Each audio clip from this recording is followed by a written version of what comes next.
विठू तुझा करू अनुवाद, गावणाच विठू तुझा करू अनुवाद, जिकडे पाहे तिकडे सर्वमय गोविंद.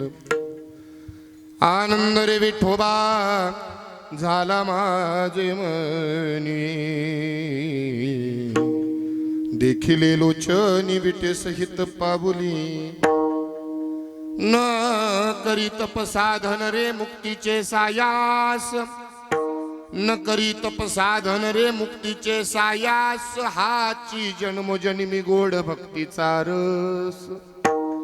आनंद रे विठोबा झाला माझे मनी, देखिले लोचनी विटे सहित पाबुली. तो का म्हणे आम्हा प्रेमावणे ते काही, तो का म्हणे आम्हा प्रेमावणे ते काही, पंढरीचा राणा साठविला हृदयी. आनंद रे विठोबा झाला माझे मनी, देखिले लोचनी विटे सहित पावनी. महायोग बिडे तडी भीमरत्यामरम पुंडरीकाय दातुम निंद्र समागत तुष्टंतमानंद कंदम परब्रह्मलिंगम मजे पांडुरंगम. पांडुरंग करू प्रथम नमन,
पांडुरंगा करू प्रथम म्हणून दुसरे चरण संतांच्या, त्यांच्या कृपादाने कथेचा विस्तार बाबाजी सद्गुरुदास तुका.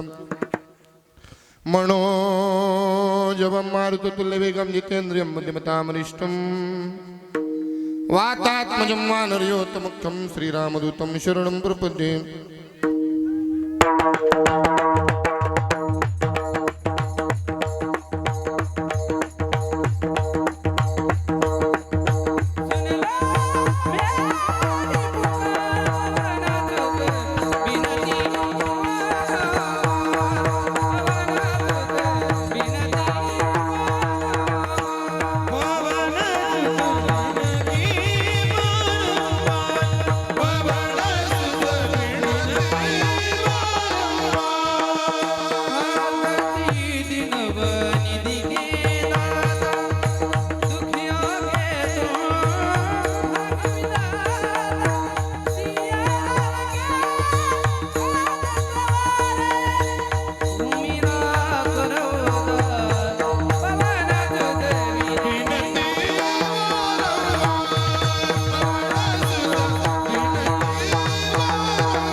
चरण शरण जी हनुमंता तुम्हा आलो रामदूता काय भक्तीच्या त्या वाटा मजुदा वाव्या सुबटा आता अभिनव भागविलासिनी जे चातुर्य अर्थ कला कामिनी ते शारदा विश्वमोहिनी नमिली मिया नदी दिव्य गोदा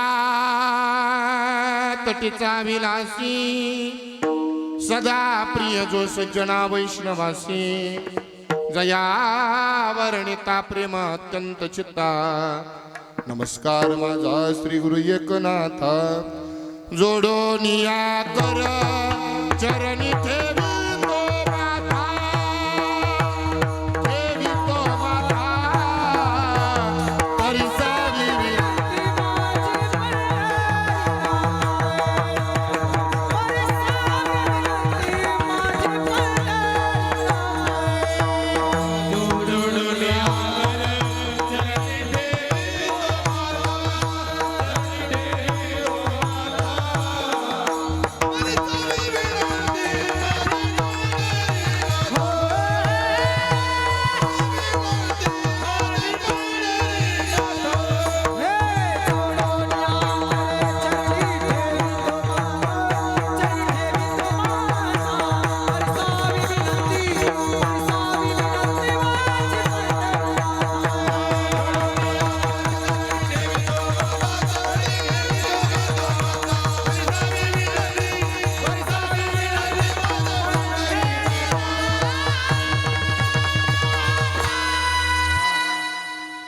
टाळ्या वाजवा एकदा यांच्याकरता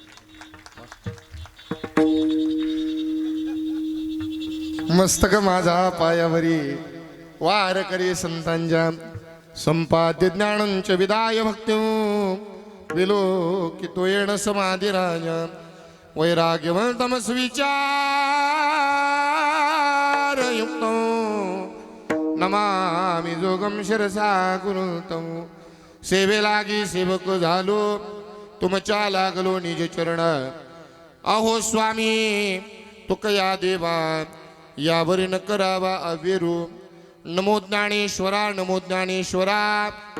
निवृत्ती उदारा सुपाण दिवा मुक्ताबाई नमो त्रिभुवन पावनी मुक्ताबाई नमो त्रिभुवन पावनी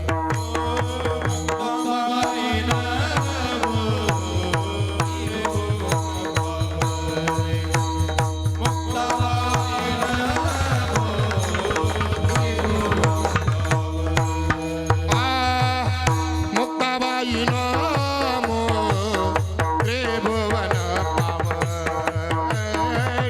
मुक्ताबाई नमो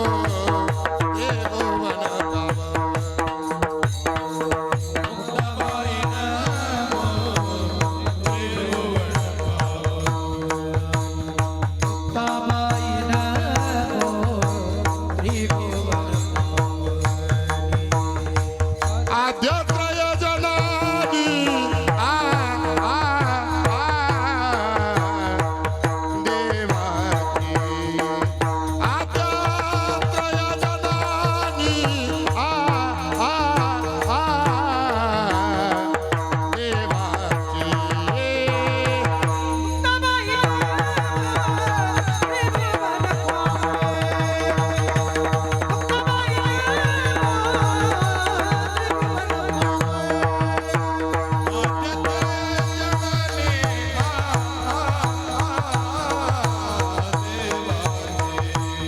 आद्यत्रय जनानी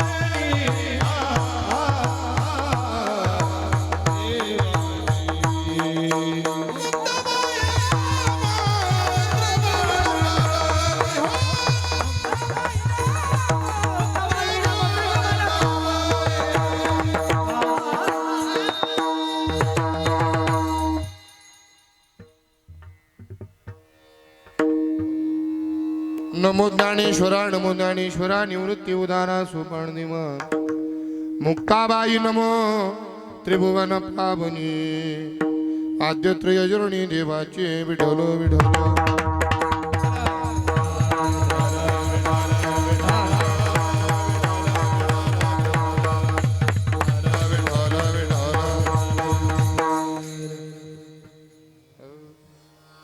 गावुणाच विठो तुझा करू अनुवाद, गावुणाच विठो तुझा करू अनुवाद, जिकडे पाहे तिकडे सर्वमय गोविंद.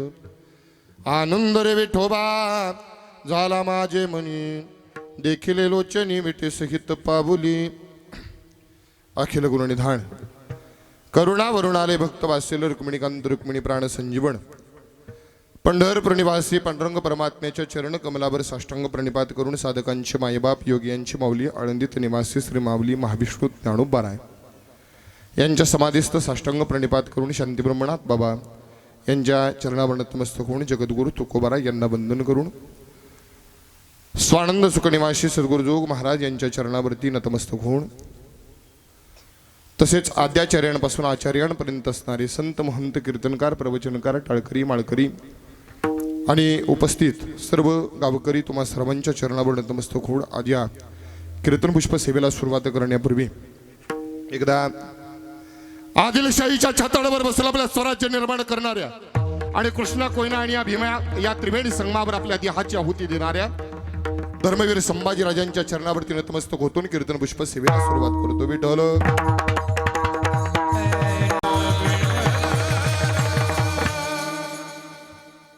कीर्तन पुष्प सेवेला सुरुवात करण्यापूर्वी अल्पसा परिहार द्यायचा तो असा. आज आदिशक्ती मुक्ताबाई प्रतिष्ठान आयोजित राज्यस्तरीय कीर्तन महोत्सव आणि या कीर्तन महोत्सव तसंच विराट धर्मसभा याच्यातील प्रथमच दिवसाची सेवा आज माझ्यासारख्या पामराकडे आली. याहून दुसरं परम भाग्याचं काय. भगवंताच्या नामचिंतनाचा सोहळा आहे. का नामचिंतन करायचं हे सगळा कार्यक्रम कशा करता करायचा. हरिभक्तपरायण भागवताचार्य प्रशांतजी महाराज पाटील असतील त्यांच्या कुशल मार्गदर्शनाखाली आणि तुमच्या सर्वांच्या सहकार्यानं हा सुंदर सोहळा आपण सुरू केला आहे आणि हा नामचिंतनाचा सोहळा आपण करतोय. हो, हा करायचा कशा करता, का करावा, याच्या पाठीमागं कारण काय, हे नामचिंतन का घडलं पाहिजे एक मांडून जाईल. स्नान तर आपण रोजच करतो दादा, नीट आहे का. स्नान तर आपण रोजच करतो, पण ते स्नान करत असताना भगवान परमात्म्याचं नामचिंतन जर केलं ना तर ते स्नान राहत नाही, ते तीर्थ स्नान होत असतं. तब्येत कमी करण्याकरता आपण रोजच चालतोय, त्याला मॉर्निंग वॉक म्हणतात. तब्येत कमी करण्याकरता आपण रोजच चालतोय, पण ते चालत असताना जर भगवंताचं नामचिंतन घडलं ना तर ते चालणं सुद्धा चालणं राहत नाही, ती सुद्धा तीर्थयात्रा होऊन जाते. जेवण तर आपण रोजच करतोय, पण ते जेवण करत असताना सुद्धा एखादा भगवंताचा श्लोक म्हटला आणि मग जर जेवण केलं तर ते जेवण सुद्धा जेवण राहत नाही, तो सुद्धा प्रसाद होऊन जातो. घरात तर आपण सगळेच राहतोय, पण त्या घरामध्ये दुसऱ्याची उणीधुणी काढत बसण्यापेक्षा त्या घरामध्ये जर भगवंताचं नामचिंतन घडत असेल तर ते घर सुद्धा घर राहत नाही, ते सुद्धा मंदिर होऊन जातं. आणि शेवटचं वाक्य आहे का महाराज, आपल्या परिसरात बरेचसे कार्यक्रम होत असतील, गावागावामध्ये बरेचसे कार्यक्रम होतात, पण महाराज ज्या गावामध्ये महाराज भगवंताचं नामचिंतन घडतं ना ते गाव सुद्धा गाव राहत नाही, ते सुद्धा तीर्थक्षेत्र होऊन जातं. हे सामर्थ्य भगवंताच्या नामचिंतनाचं आहे. म्हणून भगवंताचं नामचिंतन घडलं पाहिजे. या हेतून या ठिकाणी सुरू असलेला हा अखंड हरिनाम सप्ताह आणि या अखंड हरिनाम सप्ताहातील प्रथम दिवसाची सेवा आज माझ्यासारख्या पामराकडे आहे. कीर्तनपुष्प सेवेकरता घेतलेला अभंग जगद्गुरु तुकोबारायचा आहे. जगद्गुरु तुकोबाराय या अभंगातून महाराज भगवान परमात्म्याचं स्वरूप पाहिल्यानंतर त्यांच्या जीवनामध्ये जो अनुभव आला आहे महाराज त्या अनुभवाचं वर्णन करतायत. नीट आहे का. मनुष्याच्या जीवनामध्ये दोन प्रकारचा आनंद आहे. एक इहलोकातला आनंद आहे आणि दुसरा परलोकातला आनंद आहे. नीट आहे का. एक इहलोकातला आनंद आहे आणि दोन परलोकातला आनंद आहे. इहलोकातला आनंद म्हणजे काय, आपण रोज जगत असताना आपण आपल्या जीवनामध्ये जो आनंद उपभोगतो ना त्याला इहलोकातला आनंद म्हणतात. साधं आहे. परलोकातला आनंद म्हणजे काय, जिथं कामधेनूची खिल्लार आहेत, कल्पतरूच्या बागा आहेत, चिंतामणीची सडकं आहेत, परिसाचे महाराज परिस आहेत, जिथं अमृताचे सागर आहेत महाराज, तिथल्या आनंदाला परलोकातला आनंद म्हणतात. पण या दोनही आनंदाच्या पलीकडं साधू पुरुषांच्या जीवनामध्ये आणि योगी महात्म्यांच्या जीवनामध्ये योग साधनेतून आणि तपाच्या माध्यमातून एक आनंद प्राप्त होतो, ज्या आनंदाचं नाव आहे समाधीचा आनंद. पण या दोनही आनंद आणि समाधीचा आनंद, या तीनही आनंदाच्या डोक्यावरती पाय ठेवून साध्या सोप्या पद्धतीनं आपल्या जीवनामध्ये एक आनंद प्राप्त होतो. जरी साध्या सोप्या पद्धतीनं प्राप्त झाला पण तरी सुद्धा हा आनंद बऱ्याच लोकांना घ्यावाच वाटत नाही. त्या आनंदाचं नाव आहे परमार्थिक आनंद. साध्या आणि सोप्या पद्धतीनं परमार्थिक आनंद आपल्या जीवनामध्ये प्राप्त होतो. पण जरी साध्या सोप्या पद्धतीनं जरी प्राप्त झाला तरी आपल्याला तो घ्यावा वाटत हे का नाहीच म्हणतात तरी आपल्याला तो घ्यावा वाटत नाही. एक गोष्ट मांडू, परमार्थिक आनंद मनुष्याच्या जीवनामध्ये दोन गोष्टीतून प्राप्त होतो. दोन गोष्टीतून. एक, परमार्थिक आनंद मनुष्याच्या जीवनामध्ये गायनातून प्राप्त होतो आणि परमार्थिक आनंद मनुष्याच्या जीवनामध्ये नाचण्यातून प्राप्त होतो. महाराज, गायनाचे एवढे आपुलिया छंदे मनाची आनंद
गायनाचे उडे आपुलिया छंदे मनाचे आनंदे आवडीने.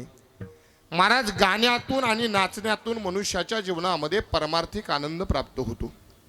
आता ऐका, पण गाण्यातून आणि नाचण्यातून आनंद प्राप्त होतो, पण त्याला गाणंही तसं असलं पाहिजे आणि नाचणंही तसं असलं पाहिजे. तर कारण तुम्ही म्हणाल महाराज, जर गाण्यातून आणि नाचण्यातून जर परमार्थिक आनंद प्राप्त होतो तर आम्ही रोजच बाथरूममध्ये बाथरूम सिंगर आहेच की, गाणं गातोयच, नवे नवे नाचतोय सुद्धा. मग गाणं आणि नाचण्यानं जर आनंद प्राप्त होतो तर आम्ही गाणंही म्हणतोय आणि नाचतोय सुद्धा. पण आमच्या जीवनात आनंद का प्राप्त होत नाही? एक सांगू, गाणं आणि नाचणं तसं असेल तर महाराज आनंद आहे. मग गाण्याचे सुद्धा प्रकार आहेत. काय प्रकार? अगदी सोपे. व्यवहारात सुद्धा गाणं आहे आणि परमार्थात सुद्धा गाणं आहे. संसारात सुद्धा गाणं आहे आणि परमार्थात सुद्धा गाणं आहे. संसारिक गाण्यात आणि परमार्थिक गाण्यात जास्त फरक नाही, थोडासा फरक आहे. जास्त फरक नाही बरं का. काय फरक आहे महाराज? परमार्थात गाणं असतं, गाणं नीट आहे का बरं का? परमार्थात गाणं असतं आणि संसारात फक्त रडगाणं असतं. एवढाच फरक आहे, जास्त फरक नाही. परमार्थात गाणं आणि संसारात रडगाणं. ऐका, परमार्थिक गाण्याचा मनुष्याला कधीच कंटाळा येत नाही, पण संसारिक गाण्याचा मनुष्याला कंटाळा आल्याशिवाय राहत नाही. एखादं पिक्चर मधलं गाणं जर आपल्याला आवडलं तर जास्तीत जास्त 15 दिवस आपण गुणगुणतो ते. पण 15 दिवसानंतर त्याच्यापेक्षा एखादं चांगलं वाटलं, चांगलं तर नसतंच ते, पण तरी सुद्धा जर वाटलंच तर पहिल्यांचा कंटाळा येतो आणि दुसरं मुखामध्ये येतं. बरोबर की नाही? हा, म्हणजे व्यावहारिक गाण्याचा मनुष्याला कधी ना कधी कंटाळा आहे महाराज.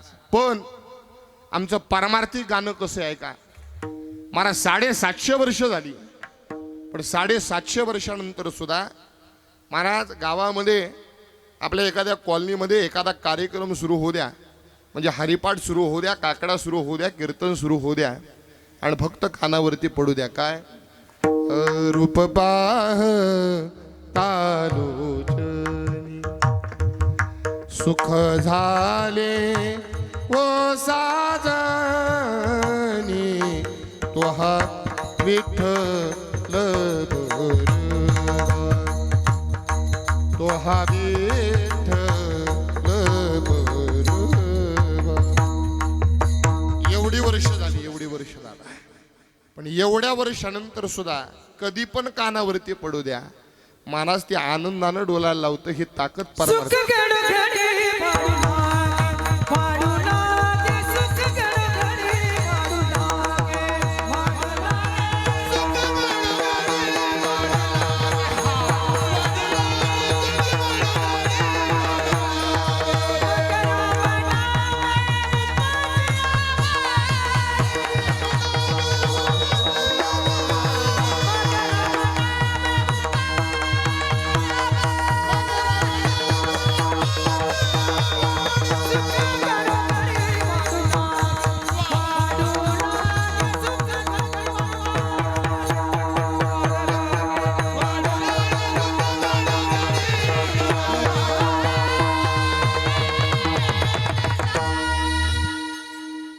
थोडं गाणं आवडलं तर एकदा टाळ्या तरी वाजवत जा. त्यांनाही बरं वाटतं आणि मला बी बरं वाटतं. म्हणजे तुम्ही जिवंत हे सगळ्याला कळतं. ऐका, मज राम नाम उपजे आवडी, सुख घडो घडी वाढू लागे. महाराज परमार्थाशी गोष्ट आहे. महाराज परमार्थामध्ये महाराज परमार्थी गाण्यात महाराज आवड कायम राहत असते. संसारिक गाण्याचा कंटाळा येतो मनुष्याला. म्हणून अगदी एक विधान करून जाईल. संसारिक गाण्याचा मनुष्याला कंटाळा येतो. यज्ञेश महाराज, संसारिक गाण्याचा मनुष्याला कंटाळा येतो म्हणून त्याला गाणं म्हणतात, आणि परमार्थी गाण्याचा मनुष्याला कधीच कंटाळा येत नाही म्हणूनच त्याला अभंग म्हणतात. ऐका ऐका, अजून मांडेल.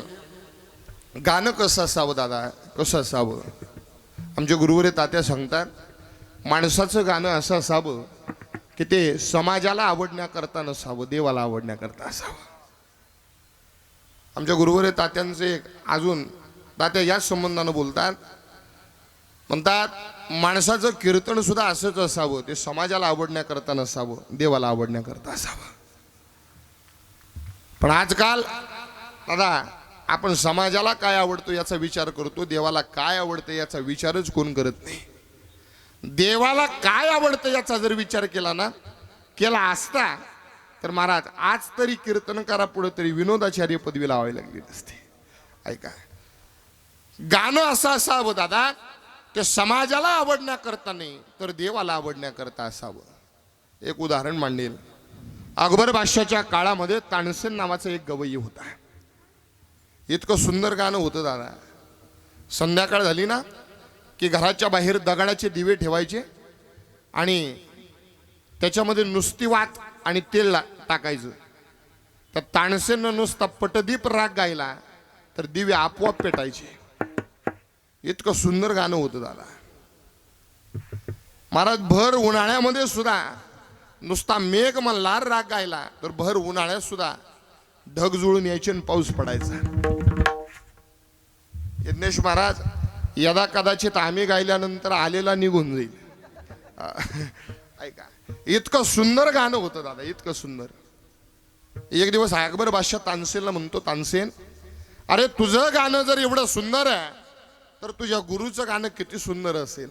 मला तुझ्या गुरुचं गाणं ऐकायचं आहे. काय नाव आहे तुझ्या गुरुचं? म्हटले हरिदास प्रभू.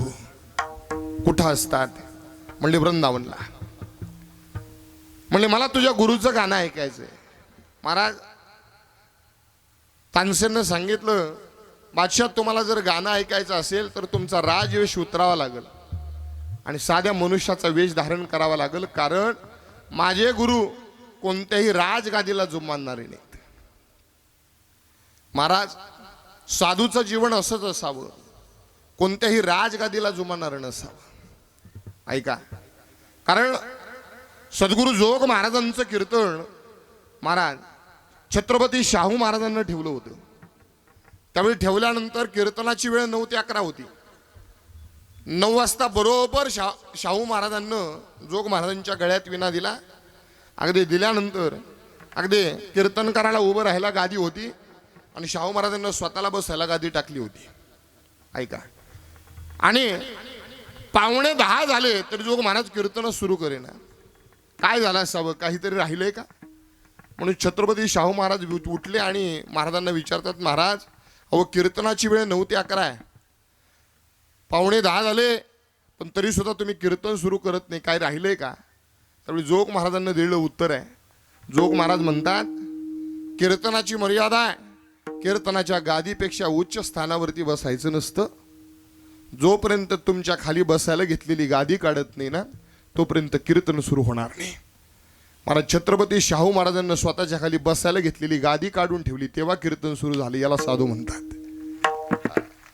एवढंच नाही, ज्यावेळी भारताच्या पंतप्रधान इंदिरा गांधी होत्या त्यावेळी डोंगरे बाबांचं भागवत पंढरपुरात चालू होतं. पंढरपुरात, आणि पंढरपुरात चालल्यानंतर इंदिरा गांधी मला त्या डोंगरे बाबांचं भागवताला भेट देण्याकरता आल्या. स्टेजवरती भागवताकरता डोंगरे बाबा बसले होते. इंदिरा गांधी भारताच्या पंतप्रधान आल्या आणि स्टेजवरती चढल्या. भारताच्या पंतप्रधान आलेत पण तरी सुद्धा वर डोकावून त्या पंतप्रधानाकडे बघितलं सुद्धा नाही, याला साधू म्हणतात. साधूचं जीवन असं असावं दादा, कोणत्याही राजगादीला जुमानणारं नसावं. महाराज तुम्हाला जर गाणं ऐकायचं असेल ना तर तुमचा राजवेश उतरावा लागेल, तर गाणं ऐकायला भेटेल. कारण माझे गुरु कोणत्याही राजगादीला जुमानणारे नाहीत. अकबर बादशाह गाण्याचा शौकीन होता. त्यानं आपला राजाचा वेश उतरवला आणि साधा वेश परिधान केला आणि वृंदावनला दोघं आले. जिथं हरिदास प्रभूंच्या गाण्याची मैफिल चालू होती त्या ठिकाणी येऊन बसले आणि आश्चर्य घडलं. गाण्याची मैफिल चालू झाली आणि पहिल्याच मिनिटात अकबर बादशाहला समाधी लागली. संपूर्ण मैफिल झाली आणि अकबर बादशाह पुन्हा तानसेन बरोबर पुन्हा आपल्या राज्याकडे निघाला. आणि वृंदावन सोडल्यानंतर अकबर बादशाह तानसेनला एक प्रश्न विचारतो, तानसेन मला तुला एक प्रश्न विचारायचा आहे, खरं उत्तर दे. खरं जर उत्तर दिलं नाही तर शिरच्छेद करेल आणि मारून टाकेल. तानसेन म्हटला, प्रश्न तर विचारा. म्हणले, माझा प्रश्न असा आहे, अरे तुझ्या गुरूंचं म्हणजे हरिदास प्रभूंचं गाणं किती सुंदर आहे. तुझ्या गुरूचं गाणं ऐकायला बसलो आणि मला पहिल्याच मिनिटात समाधी लागली. तुझं गाणं ऐकता ऐकता मी म्हातारा झालो पण तुझ्या गाण्यामध्ये मला साधी झोप सुद्धा लागत नाही, याचं कारण काय? प्रश्न विचारतो पुन्हा. ऐका, तुझ्या गुरूचं गाणं किती सुंदर आहे. तुझ्या गुरूचं गाणं ऐकायला बसलो आणि मला पहिल्याच मिनिटात समाधी लागली. तुझं गाणं ऐकता ऐकता मी म्हातारा झालो पण तुझ्या गाण्यामध्ये साधी झोप सुद्धा लागत नाही, याचं कारण काय? त्यावेळी महाराज तानसेननं दिलेलं उत्तर फार गोडे. तानसेन म्हणतो, बादशाह याचं एकमेव कारण आहे, माझे गुरु गातात ना ते देवासाठी गातात आणि मी गातो ते तुमच्याकडे पैशासाठी गातो. एवढाच फरक आहे, एवढाच फरक आहे. माणसाचं गाणं असं असावं ते देवा समाजाला आवडण्याकरता नाही तर देवाला आवडण्याकरता असावं, तर त्यातून आनंद आहे. 2, नाचणं. महाराज नाचणं कसं असावं सांगू. अगदी नाचण्यात सुद्धा प्रकार आहेत. व्यवहारात सुद्धा नाचतोय आपण आणि परमार्थात सुद्धा नाचणं आहे. आता या ठिकाणी पाठीमागं लहानशी लेकरं उभी आहेत. त्याच्या पाठीमागं अगदी कोपऱ्यामध्ये याच ठिकाणचं पोरगं आहे. ऐका, त्याची आई खाली बसली असेल ना तर ती खालून सांगत असेल शेजारचीला, ते कोपऱ्यातलं उभं आहे ना ते माझं पोरगं आहे, हो की नाही? पण संतोष दादा हे कुठपर्यंत, जोपर्यंत हरिपाठात उभे आहेत आणि कीर्तनात उभे तेव्हाच. पण हेच पोरगं डीजे पुढं जर वाकडं तिकडं नाचत असतं तर आईनं नुसतं सांगितलं ते वाकडं तिकडं नाचतंय ते माझं पोरगं आहे. यालाच नाचण्यातला फरक म्हणतात. नाचावं कुठं हे सुद्धा कळलं पाहिजे दादा. नाचण्यासाठी सुद्धा जागा आहे. नाचू कीर्तनाची, नाचू कीर्तनाचे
नाच कीर्तनाचे रंगी ज्ञानदीप लावू जगी.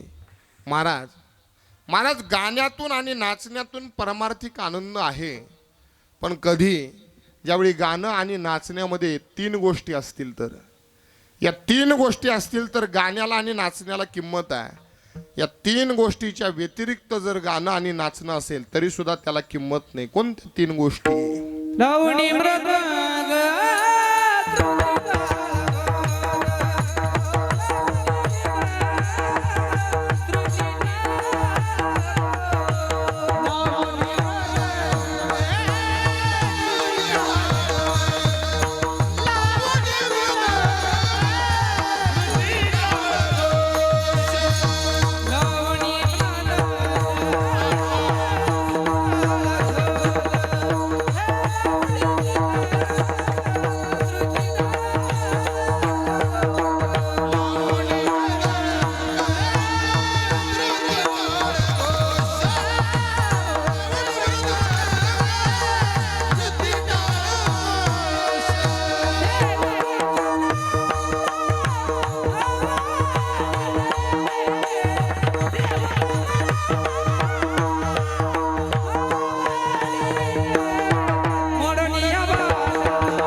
लावणी मृदंग श्रुती टाळ घोष सेवू ब्रह्मरस आवडीने.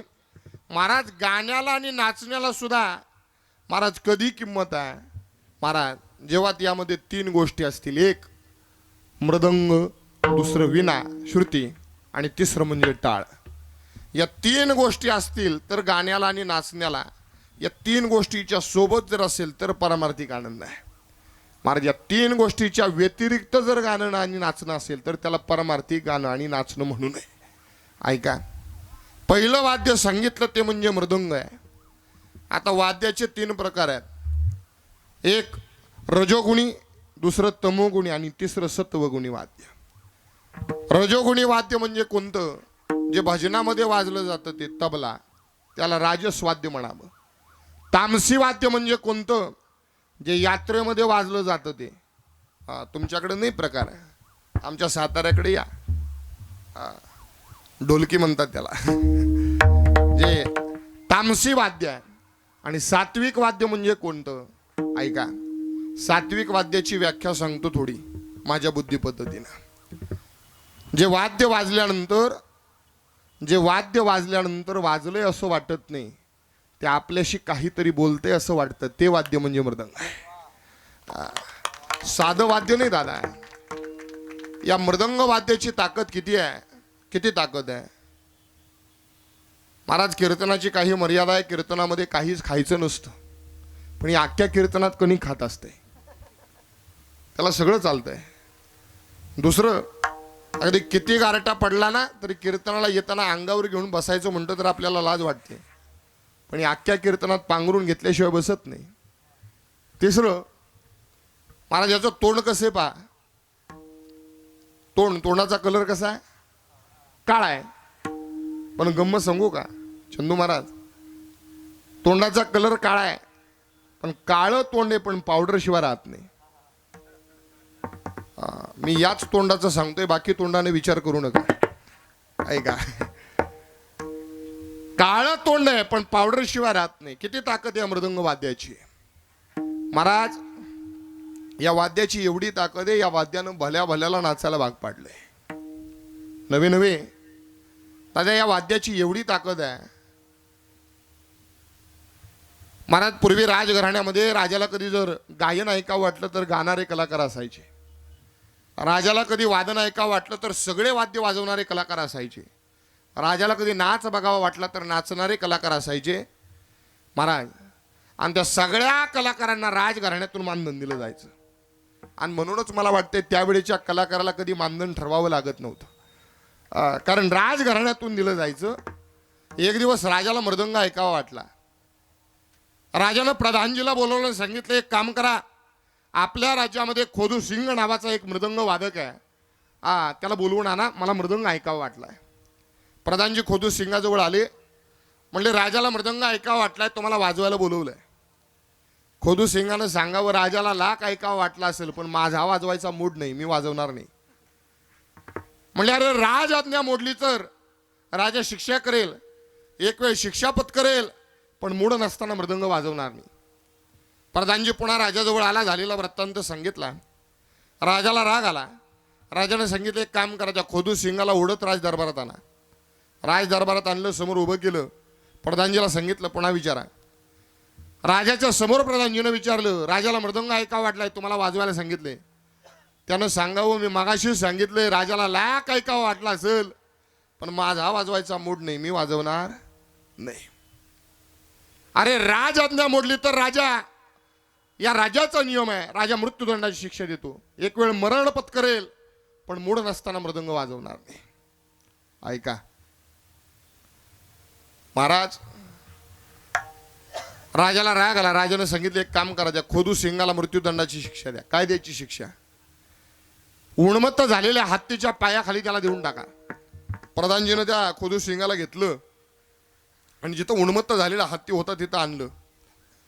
आता तिथं आणल्यानंतर पूर्वी राजघराण्यातली पद्धत असायची, एखाद्याला जर शिक्षा दिली तर त्याची शेवटची इच्छा विचारली जायची.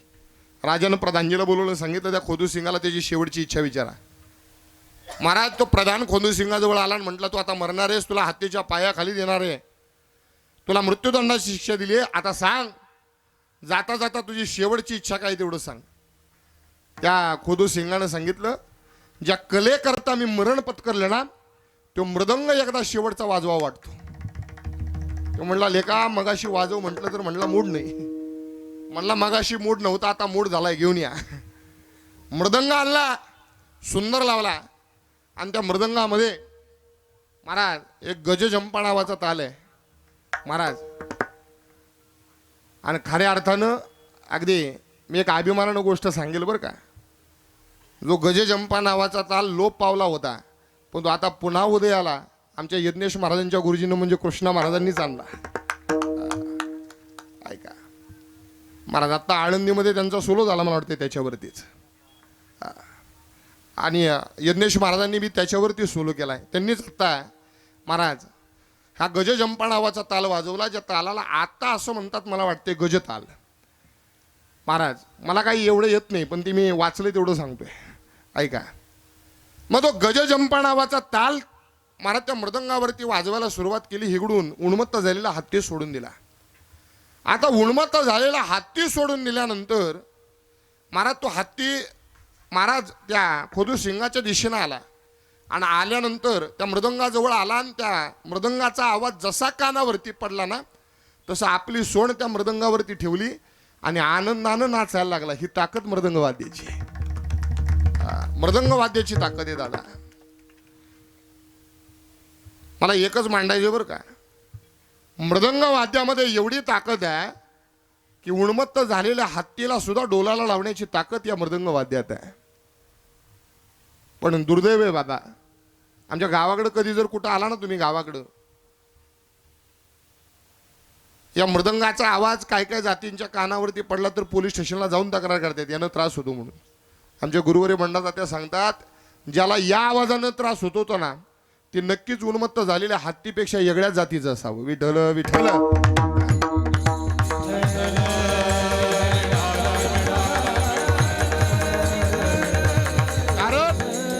कारण हे सामान्य वाद्य नाही, याला ब्रह्मवाद्य म्हणतात दादा. या मृदंग वाद्य असेल तर दोन सांगितलं, श्रुती, श्रुती म्हणजे विना. आपण ज्या भगवान पंढरीश परमात्म्याची पूजा करतो ना, तो भगवान पंढरीश परमात्मा ज्यांची पूजा करतो त्या नारद महर्षींचं वाद्य म्हणजे विना आहे. सामान्य वाद्य नाही दादा, हे विना वाद्य असेल तर. आणि तिसरं वाद्य सांगितलं ते म्हणजे टाळ. आता या टाळ वाद्याला दोन वाट्या समजू नका. सगळ्या वाद्यामध्ये श्रेष्ठ वाद्य म्हणजे टाळ आहे. कारण या वाद्याला आमच्या संप्रदायाने एक उपमा दिली आहे. काय? हा विठ्ठल टाळ विठ्ठल दिंडी विठ्ठल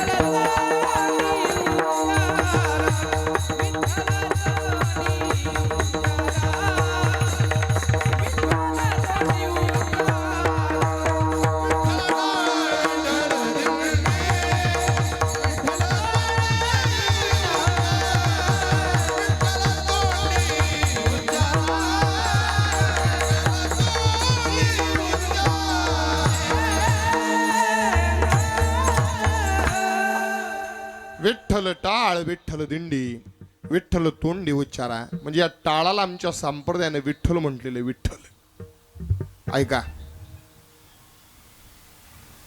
म्हणूनच एक सांगेल दादा, गळ्यामध्ये टाळ येण्याकरता सुद्धा वारकरी संप्रदायामध्ये असं म्हणतात, गळ्यामध्ये टाळ येण्याकरता सुद्धा भाग्य लागतं. याचं कारण आहे पांडुरंगाला गळ्यात घेण्याकरता भाग्यच लागतं दादा, भाग्यच लागतं.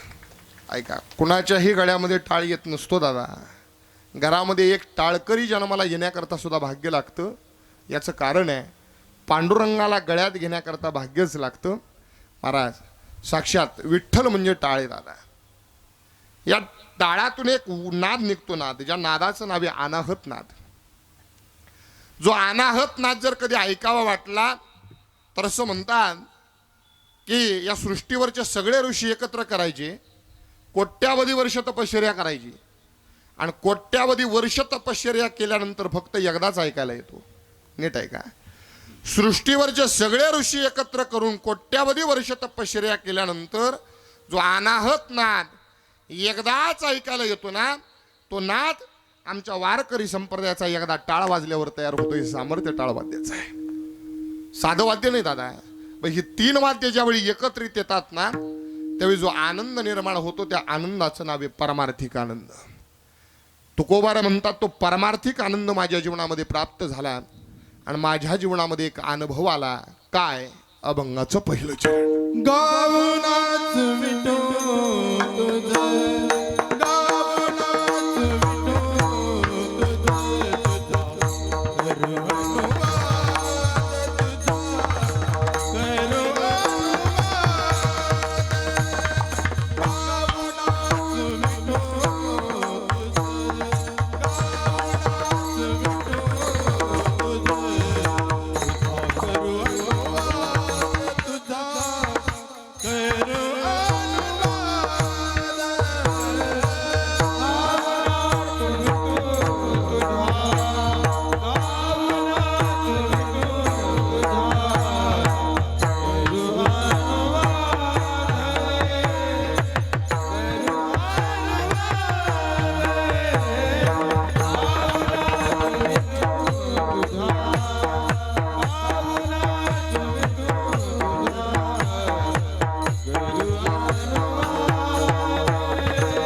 गाव नाचू विठ्ठ तुझा करू अनुवाद जिकडे पाहे तिकडे सर्वमय गोविंद. मला तुकोबारा म्हणतात जो परमार्थिक आनंद गायनातून आणि नाचण्यातून माझ्या जीवनामध्ये प्राप्त झाला ना, त्याच्यातून माझ्या जीवनामध्ये एक अनुभव आला. कोणता? तर जिकडे पाहे तिकडे सर्वमय गोविंद. मला जिकडं बघल तिकडं आणि फक्त भगवंता तूच दिसू लागलास. आता ऐका, मग त्या आलेल्या अनुभवाचा अनुवाद तुकोबाराय करतात. आता वाद वेगळा, संवाद वेगळा, विवाद वेगळा आणि अनुवाद वेगळा. वाद म्हणजे काय? तर दोन ज्ञानी माणसामध्ये समाजाच्या हिताच्या दृष्टिकोनातून जी बातचीत होते त्याला वाद म्हणतात. करू आवडीने वाद तुमच्या सुखाचा संवाद. संवाद देव आणि भक्त यांच्यामध्ये जी बातचीत होते त्याला संवाद म्हणतात. विवाद म्हणजे सांगावं लागल जे रोजच आपल्या घरी चालू आहे त्याला विवाद म्हणतात. उदाहरणार्थ दोन लहानशी लेकरं अशी रस्त्याच्या कडेला पुलावरती बसली होती बरं का. ते पिंट्या नावाचं शेजारच्याला म्हणतं, का रे बाळ्या, तुझे मम्मी पप्पा रोज भांडत नाहीत का? मला भांडतात की, मग तरी सुद्धा तुझ्या घरनं रोज हसायचा आवाज येतो, याचं कारण काय? म्हटलं याचं कारण एकच आहे. म्हटला मम्मीनं लाटणं फेकून मारलं, हुकलं की पप्पा हसतात आणि लागलं की मम्मी हसते. फरक फक्त एवढाच आहे. लाटणं म्हणजे तुमच्याकडे मला वाटते बेलनं म्हणत असतील. ऐका महाराज, विवाद याला म्हणतात. अजून काय? अगदी तुम्हाला काय वाटतं? विवाद हा प्रत्येकाच्या घरी चालू आहे, कोणाच्या घरी नाही असं नाही, प्रत्येकाच्या. तुम्हाला काय वाटलं आमच्या घरी नाही का? आमच्या घरी सुद्धा तेच आहे. कारण प्रत्येकाच्या घरी विवाद हा प्रत्येकाच्या घरी चालूच आहे. मी नेहमी सांगत असतो बरं का. एकदा बारामतीला कीर्तन होतो, बारामतीला. आणि बारामतीला कीर्तनाला जात असताना मी विचार केला, सकाळचं पुण्यतिथीचा कार्यक्रम होता, माझी सासरवाडी बारामतीकडची. मी म्हटलं जाताना बायकोला घेऊन जावं, सासरवाडीला सोडावं. म्हटलं तेवढीच आईबापाला भेटल आणि म्हटलं 2 तास भेटल आणि परत माघारी येताना घेऊन यावं. मग जाताना घेऊन गेलो. आता घेऊन गेल्यानंतर मी चुकीचं केलं का हो? नाही का नाही? म्हटलं आईबापाला भेटल म्हणून घेऊन गेलो. आता घेऊन गेल्यानंतर मी जाताना नेलं, तिथं सोडलं आणि कार्यक्रमाला गेलो. कार्यक्रमावरून माघारी येत असताना बरं का, माघारी येताना घेतलं तिला, गाडीत बसवलं आणि बसवल्यानंतर महाराज, माझ्या सासरवाडीपासून माझ्या गावाचं अंतर 78 किलोमीटर आहे. पण ते यज्ञेश महाराज एवढं ध्यानात बसलं, आयुष्यात कधी विसरणार नाही. कारण 78 किलोमीटरमध्ये एकही किलोमीटर तोंडच बंद नव्हतं. मी म्हटलं झालं काय ते तर सांग, भांडणाचं कारण काय, विवाद करण्याचं कारण काय, तेवढं तर सांग. म्हटलं काय नाही, परत येताना तुम्ही मला सोडायला येत जाऊ नका. म्हटलं झालं काय ते तर सांग. म्हणले परत आलाच तर म्हणले धोतर घालून येत जाऊ नका. आता भांडणाचं कारण आहे का हो? म्हटलं झालं काय, धोतराचं कारण काय? ते म्हणले एकच. म्हणले मगाशी तुम्ही मला सोडलं आणि गाडीतून सोडल्यानंतर परत गाडीत बसला त्यावेळी माझ्या मैत्रिणीनं बघितलं, म्हटली आज काय सासरा सोडायला आला होता का? विवाद हा प्रत्येकाच्या घरी चालूच आहे दादा, हा कोणालाही चुकलेला आहे. आणि अनुवाद म्हणजे काय? अनुभवातून ज्यावेळी गोष्ट समाजापुढे मांडली जाते ना महाराज, अनुभवातून, त्याला अनुवाद म्हणतात. अनुभव आले अंगात ते या जगात येत असे महाराज, अनुभवातून मांडली जाते तेव्हा. मग अनुभवाचे सुद्धा काही प्रकार आहेत. काही अनुभव आपल्याला घेता येतात पण समाजापुढे मांडता येत नाहीत. काही अनुभव जरी घेतले नाहीत तरी समाजापुढे मांडता येतात. काही अनुभव आल्यानंतर समाजात मांडू नये आणि काही अनुभव आल्यानंतर समाजात मांडल्याशिवाय राहू नये दादा. ऐका, काही अनुभव आपल्याला घेता येतात पण समाजापुढे मांडता येत नाहीत. गुळ माहिती आहे का? गुळ गुळ कसा आहे हो?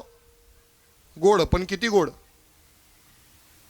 बोला की किती गोड आहे?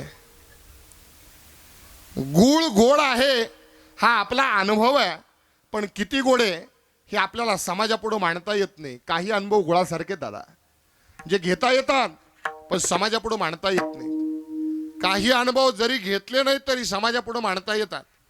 आता मला सांगा, विष पिल्यानंतर काय होतं? बोला की मरते ना. कुणी कुणी घेतलं? कुणीच नाही.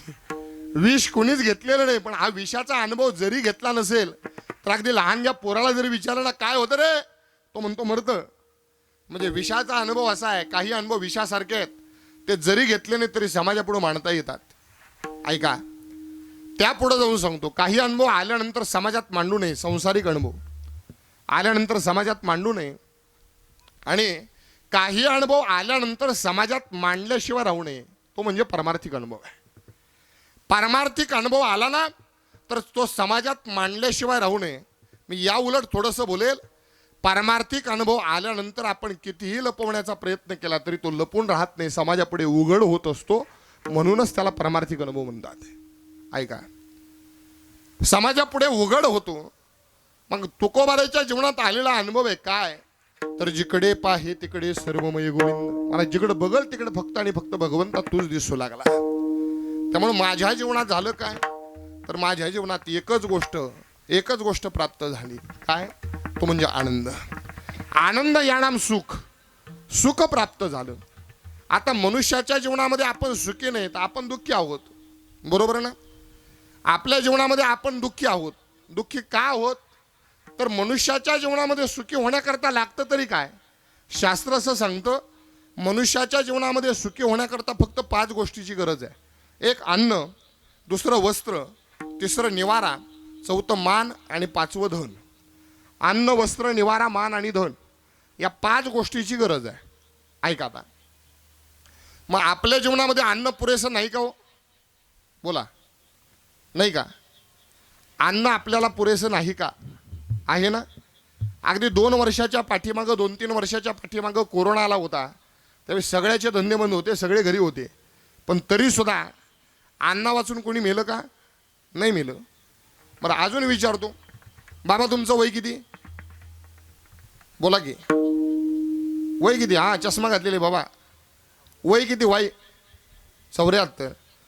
तुमच्या 74 वर्षाच्या कारकिर्दीमध्ये तुमच्या कानावर अशी कधी घटना आली आहे का की एखाद्याची बायको अन्न करून मेली? खाऊन खाऊन बऱ्याच जणांच्या मेल्या असत्या, पण अन्न वाचून एखाद्याची बायको मेली असं कानावरती नाही. म्हणजे आपल्या जीवनामध्ये अन्न पुरेसं आहे, पण तरी सुद्धा आपण दुःखी आहोत. आता तुकोबारायचं घ्या बरं का. तुकोबारायची पत्नी अन्न करून मेली होती महाराज. दुष्काळी आटेला द्रव्य नेला मान, आणि स्त्री एक अन्न करिता मेली, पण तरी सुद्धा तुकोबारायचं जीवन सुखी होतं. आणि आपल्या जीवनात अन्न पुरेसं आहे, पण तरी सुद्धा आपण दुःखी आहोत. चला पुढं वस्त्राचा विचार करू. आम्ही लहान होतो ना त्यावेळी आम्हाला जुनी माणसं म्हणायची की आमची परिस्थिती एवढी हालाकीची होती, आम्ही 3 भावात 1 शर्ट वापरला. बरोबर, 3 भावात 1 शर्ट वापरला. मग आत्ताची परिस्थिती तशी आहे का? बोला, आपली कपडे मोजा, किती कपडे आहेत? बोला. तुम्ही तर हसूच नका, तुमच्याकडे अजून यायचंय. ह्या जर कधी गेल्या ना कुठं वरती नाही वारीला किंवा माहेराला गेला तर रोज 2 साड्या बदलली तरी पुढतील एवढ्या साड्या आहेत, पण तरी सुद्धा आपण दुःखी आहोत. मी तर म्हणेल एक वेळ आपल्याकडे वस्त्राचा तुटवडा पडेल, पण यांच्याकडे कधी पडणार नाही. यांच्याकडे कल्पतरूचा वृक्ष आहे. कारण पाहुण्याकडे गेल्यावर कधी मोकळ्या हाताने येत नाहीत. अगदी प्रत्येकाला अनुभव असा आला असेल, तुम्ही 10 पाहुण्यांच्या घरी घेऊन जा, तुम्हाला टावेल टोपी सुधीक नाही, पण त्या 10 साड्या घेऊन येतील. म्हणजे आपल्याकडे वस्त्राचा तुटवडा नाही. तुकोबारायचं घ्या. तुकोबारायच्या पत्नीकडे फक्त एकच साडी होती, तीच साडी धुवायची आणि तीच साडी घालायची, पण तरी सुद्धा तुकोबारायचं जीवन सुखी होतं. आणि आपल्याकडे वस्त्राचा पुरवठा आहे, पण तरी सुद्धा आपलं जीवन दुःखी आहे. घ्या निवारा. आपल्याकडे निवारा नाही का हो? प्रत्येकाकडे निवारा आहे दादा. महाराज एवढंच काय, महाराज पक्षी सुद्धा निवाऱ्याशिवाय राहत नाहीत. महाराज पक्ष्यांना सुद्धा निवारा लागतो दादा. महाराज म्हणजे प्रत्येकाला निवारा आहे, व्यवस्थित निवारा आहे. तुकोबाराचा निवारा घ्या. कोप मोड की जर्जर. घरात झोपलं तर घरातून चंद्र दिसायचं असं तुकोबाराचं घर होतं, पण तरी सुद्धा तुकोबाराचं जीवन सुखी होतं. आणि आपल्याकडे निवारा चांगला असताना सुद्धा आपण दुःखी आहेत. चला पुढं. धन, पैसा. आता आपल्याकडे पैसा नाही का? बोला की. होई तरी म्हणा की का जाताना साताऱ्याला घेऊन जातो का मी? आपल्याकडे सगळ्याकडे पैसा आहे दादा, पण तरी सुद्धा आपण दुःखी आहेत. ऐका, तुकोबाराकडे नव्हतं असं नाही, तुकोबाराकडे होतं, पण जे होतं ते इंद्राणीच्या डोहात बुडवून टाकलं. पण तरी सुद्धा तुकोबाराचं जीवन सुखी होतं दादा. आणि शेवटचं मान सन्मान. मला समाजात गेल्यानंतर 4-5 लोकांना आपल्याला विचारलं पाहिजे, 4-5 लोक आपल्या शेजारी येऊन बसली पाहिजेत, आपल्याला मान सन्मान दिला पाहिजे, म्हणजे आपल्याला असं वाटतं आपण सुखी आहेत. ऐका, मग आपल्याला समाजात मान नाही का? बोला की. लग्नामध्ये नवऱ्याच्या पाठीमागे एक जण उभा केला जातो, नवरीच्या पाठीमागे एक जण उभा केला जातो. कोण? मामा ना. हा, म्हणजे आपण प्रत्येक जण कोणाचे ना कोणाचे मामा आहेत ना. हा, जरी नसलोच तर समाज कुठेतरी बनवतोच की. हा, समजून जा. ऐका, म्हणजे आपल्याला मामा आपण आहोत, म्हणजे आपल्याला समाजात मान आहे. माता भगिनी, आपल्याला मान नाही का? लग्नाच्या अगोदर हनुमंतराला पाया पडण्याकरता तो घोड्यावरती बसवला जातो. हा, आपला नवरा घोड्यावरती बसवला जातो. आणि हनुमंतरांच्या पाया पडून आणल्यानंतर मंडपाच्या बाहेर एकेला ओवाळण्याचा मान आहे. कोण? मावळण. म्हणजे आपल्याला समाजात मान आहे की नाही? त्या लग्नामध्ये अशी एक चोरटी आहे, तिला नवऱ्याचा बूट चोरायचा अधिकार आहे, हे की नाही आपल्याला मान? त्या लग्नामध्ये असा एक आहे, त्याला नवऱ्याचा कान पिरगाळायचा अधिकार आहे, हे की नाही आपल्याला मान? महाराज, मग आपल्याला मान असताना सुद्धा आपण दुःखी आहेत. तुकोबाराचं घ्या, तुकोबाराची पत्नीच तुकोबाराबर नीट बोलत नव्हती, जगाचं सोडूनच द्या, पण तरी सुद्धा तुकोबाराचं जीवन सुखी होतं. याचं कारण आहे अन्न, वस्त्र, निवारा, मान आणि धन या पाचही गोष्टीच्या पलीकडं मनुष्याच्या जीवनामध्ये फक्त आणि फक्त एकच गोष्ट जर असेल तर मनुष्य जीवन सुखी आहे. ती गोष्ट कोणती? तर अन्न, वस्त्र, निवारा, मान आणि धन या पाच गोष्टीच्या पलीकडं मनुष्याच्या जीवनात फक्त आणि फक्त समाधान जर असेल तर मनुष्य जीवन सुखी आहे. आणि ते समाधान जर कुठं मिळतं ना, तर ते फक्त आणि फक्त भगवंताच्या चरणाजवळच मिळतं. झाले समाधान तुमचे देखील आचरण. तुकोबार म्हणतात, तेच चरण मी पाहिले आणि माझ्या जीवनात आनंद प्राप्त झाला. अभंगाचं द्वितीय. आनंद रे विठोबा झाला माझे मनी. आनंद रे विठोबा झाला माझे मनी. आनंद रे विठोबा झाला माझे मनी. आनंद रे विठोबा झाला माझे मनी.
रे विठोबा झाला माझे मणी देखिले लोचनी विटे सहित पावले.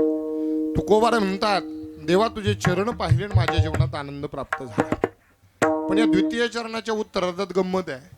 देवानं नुसतं तुझे चरण पाहिले म्हटलं असतं तर कोणत्या देवाचे याचा विचार करावा लागला असता. पण तुकोबारानं सांगितलं कसे, तर विटे सहित पावले. आणि विटेवरती उभा असणारा या जगाच्या पाठीवरती एकमेव देव आहे तो म्हणजे भगवान पंढरीश परमात्मा. की देवा तुझे चरण पाहिले आणि माझ्या जीवनात आनंद प्राप्त झाला. आता ऐका, भगवंताचं स्वरूप भगवंताचे चरण पाहिले कोणी कोणी कोणी कोणी पाहिले. 1-2-3 प्रमाण आपल्या समोर मांडतो. कोणी कोणी पाहिले आणि ते स्वरूप पाहिल्यानंतर मनाची अवस्था काय होते मी सांगून दे. पाहिला पाहिला नंदाचा नंदन, पाहिला नंदाचा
पाहता श्रीमुख सुखावले सुख डोळी याची बुक नवजे माझ्या. आणि महाराज पुढे जाऊन सांगतात मग ते चरण पाहिल्यानंतर काय अवस्था होते मनाची. तर तुकोबारा एका ठिकाणी म्हणतात आता कोटे धावे मग तुझे चरण देखलिया, भाग गेला शिन गेला अवघा झाला आनंद. आनंद रे विठोबात झाला माझे मणी देखिले लोचनी विटे सहित पाहुली. मग यासाठी करायचं काय, तर यासाठी काहीच करू नका. तुकोबाराय सांगतात न करी तपसाधन रे मुक्तीचे सायास, हाची जन्मोजन्मी गोड भक्तीचा रस. कोणता भक्तीचा रस, की हा जगाच्या मालकाला खूप आवडतो तो भक्तीचा रस. म्हणजे कोणता, सर्वांना हातानं टाळीन मुखानं भजन करा विठोबा. विठोबा